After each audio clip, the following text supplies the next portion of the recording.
Today we're cooking a Chinese style sweet and sour chicken, Cantonese style, or sometimes known as a Hong Kong style, using my Chinese takeaway cookbook as reference. The pieces of equipment you're going to need are a chopping board, a serving plate, a chopper or a sharp knife, a pair of tongs, chopsticks or a fork, a wooden spoon, kitchen roll, a saucepan, a flat bottom wok, and a stovetop cooker. The ingredient you'll need are orange juice, rice vinegar, or you can use white vinegar or even malt vinegar, some vegetable oil, sugar, tomato ketchup, chicken cut into bite-sized pieces, corn flour slurry. Now all this is 3 tablespoons of corn flour mixed with 6 tablespoons of water. Some more corn flour, an egg, 1 onion, tinned pineapple, doesn't matter if it's chunks or slices, some tomato puree, carrot and a green pepper. The first thing we need to do is to prep our chicken. I've got 2 to 3 centimetres of oil in my wok, which has been on for a little while now, so it's coming up to heat. If you're at home and you've got a thermometer, you want to get this to about 170 to 180 degrees. And you can see it's just starting to smoke. So I'm just going to turn that down. I've got 1 egg. I'm going to break straight into the chicken. And then I'm going to pop my blue glove on. And the first thing I'm going to do is just massage this chicken in with the egg. Then I'm going to add a pinch of corn flour. Maybe 2 pinches. Now slowly I'm just going to mix this in just to thicken the egg mixture now with the chicken. And then what I'm going to do, I'm going to take a piece of chicken and I'm going to coat it in corn flour, and I'm just going to pop it onto my chopping board, and I'm going to repeat that until I've got no chicken left and it's all coated. Okay, so all of the chicken is covered now in my egg and corn flour mixture.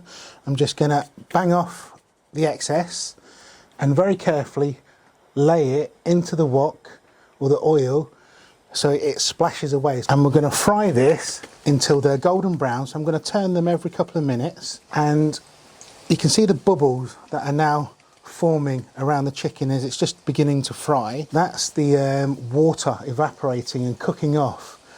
So I'm going to wait until those bubbles have pretty much stopped bubbling, and then that tells me that the chicken should be cooked in the centre. But I will check just to make sure by chopping a piece open, or again, if you've got a thermometer, you want to make sure that your chicken is around about, I'd say about 84 degrees Celsius in the centre of the piece of chicken. So just pop the probe in, and if it reads 80 to 84, you should be okay.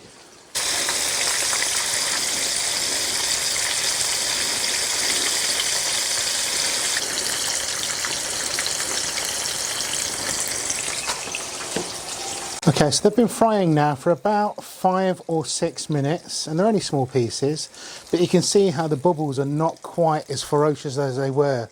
Now I've just taken one of these out and chopped them in half, and these are cooked.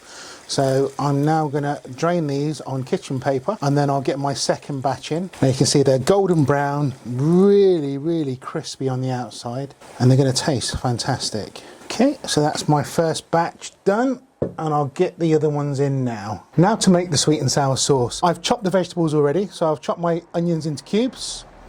I had pineapple rings, so I've just chopped these into 6 pieces. My carrots are chopped into a very similar shape that you'll get used to in a Chinese takeaway restaurant, and that's just by cutting the carrot just slightly on the diagonal.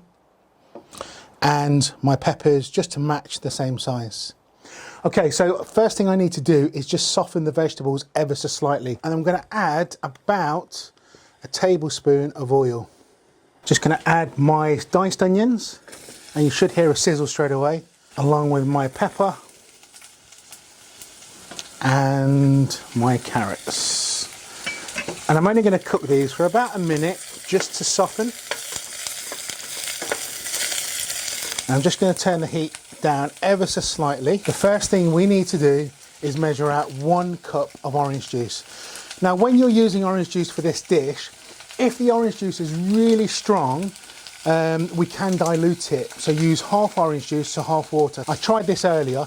It's a really nice orange juice actually. So I'm going to use a whole cup of orange juice for this one. I'll just give my veggies another stir. So everything's in here apart from the pineapple at the moment.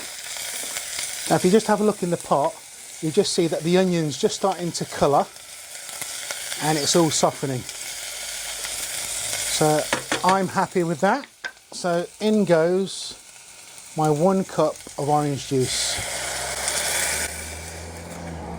And I'll just let that come up to the simmer. To that, I'm going to add 2 tablespoons of sugar. That's followed by 3 tablespoons of vinegar. Now, I like my sweet and sour quite sour. So you can adjust this. And if you like it to be a little bit more tart, add maybe another tablespoon of vinegar in. But I'll start off with 3 and see how that tastes. I'll just give that a stir to make sure that everything's being incorporated. Now that's followed by 1 tablespoon of tomato puree. Now you can measure, I'm going to buy it. I reckon that's about a tablespoon of tomato puree, and I'm going to add exactly the same of a tomato ketchup. That's about a tablespoon. In fact, I'll just give it another little squeeze and we'll give that a good mix. So I'm just going to let that gently come up to a boil or a simmer. I'll give it a taste, and if I'm happy with it, I'll add my pineapple and then thicken. So that's been simmering away now for about 2 or 3 minutes. I'm just going to turn the heat down, give it a taste. That's really yummy. So I'm going to add my pineapple, give it a mix. We have our corn flour slurry that we made earlier. Now you probably noticed that the corn flour has gone rock hard. So what you need to do now is just very carefully start pinching it between your fingers. And what will happen, the corn flour will begin to mix with the water again. Make sure your sauce is boiling as you steadily pour in the corn flour slurry, ensuring you stir at the same time. This will stop the corn flour clumping together. Once your sauce has thickened, switch off the heat. And now we need to add our cooked chicken to our sweet and sour sauce.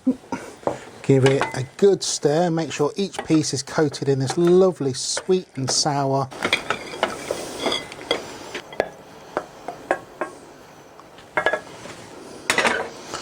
And there you go. Sweet and sour chicken, Hong Kong style or Cantonese style, cooked in your very own home. So that was my sweet and sour chicken Hong Kong style. Please log on to gotlinwanonline.com for more recipes just like this one.